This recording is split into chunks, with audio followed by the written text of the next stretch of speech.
Bonjour à tous et bienvenue sur boursicoté.com pour cette nouvelle analyse technique forex, matières premières et crypto-monnaies.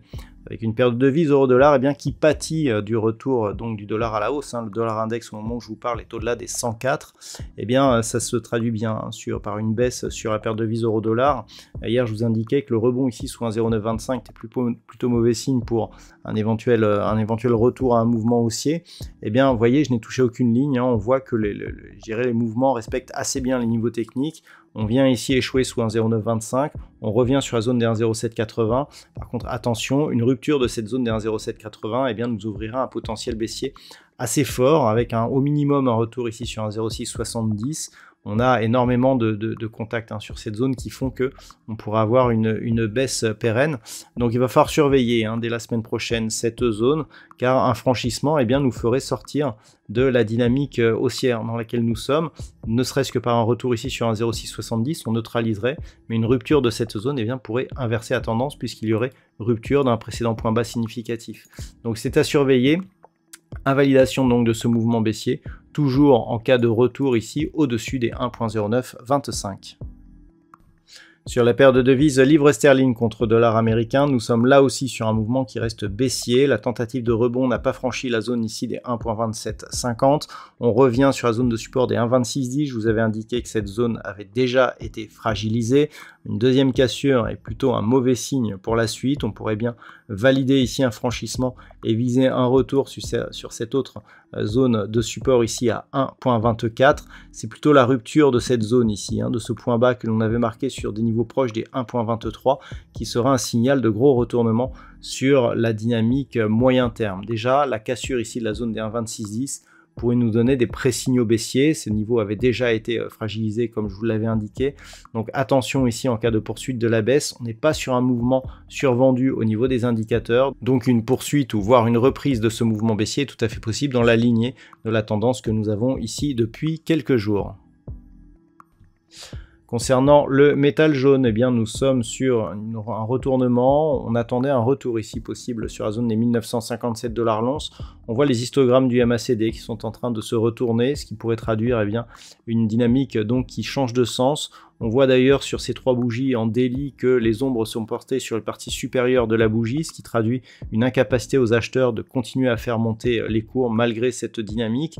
Globalement, on est toujours dans une tendance ici relativement neutre, voire légèrement baissière, on le voit ici sur cette direction. Donc attention, une cassure des 1910 validerait donc la possible poursuite de ce mouvement baissier qui pourrait nous ramener sur un objectif ici à 1880 $ l'once.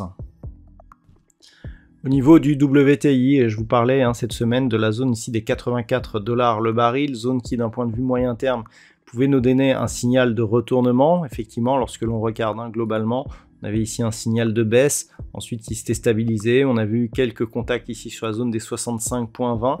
Mais globalement, sous 84, on considérait que l'on avait une neutralisation tant que l'on restait ici au-dessus de cette zone des 65,20.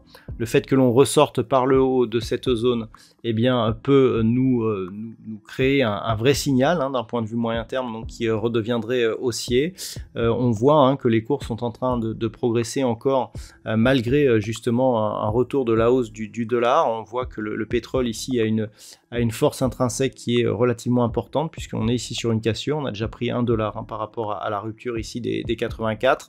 Donc globalement, on peut penser ici qu'un signal de retournement est en cours, mais il faudra valider par une éventuelle phase de consolidation que cette zone devienne bien support, que l'on n'ait pas une réintégration et que ceci soit tout simplement une fausse sortie. Donc à surveiller, niveau d'invalidation de cette anticipation haussière, une rupture ici de ce point bas proche des 77,50 $ le baril. Et enfin, sur le Bitcoin, eh bien, nous sommes toujours sur des tests multiples de cette zone des 25 200 $ pour un Bitcoin. Une cassure de cette zone, eh bien, invaliderait le signal haussier que nous avions eu à la sortie de ce range ici, qui nous avait accompagné durant tout l'été de l'année dernière. On avait eu une cassure ici au début de l'année des 25 200 qui avait signalé donc une possible reprise d'un mouvement haussier. On avait un objectif de retour sur la zone des 32 200 qui n'a pas été atteint, et puis au final on revient tester à de multiples reprises cette zone des 25 200. Donc pour l'instant on est quasiment dans l'épaisseur du trait. Une rupture de cette zone invaliderait le signal moyen terme donc qui était haussier et nous remettrait dans un biais neutre, ce qui correspondrait donc à une invalidation du signal de ce printemps. Attention donc à cette zone des 25 200 $ pour un Bitcoin. Voilà donc ce que l'on peut dire pour aujourd'hui. Je vous souhaite de passer un bon week-end. On se retrouve dès la semaine prochaine pour d'autres analyses techniques, toujours sur le site boursicoté.com.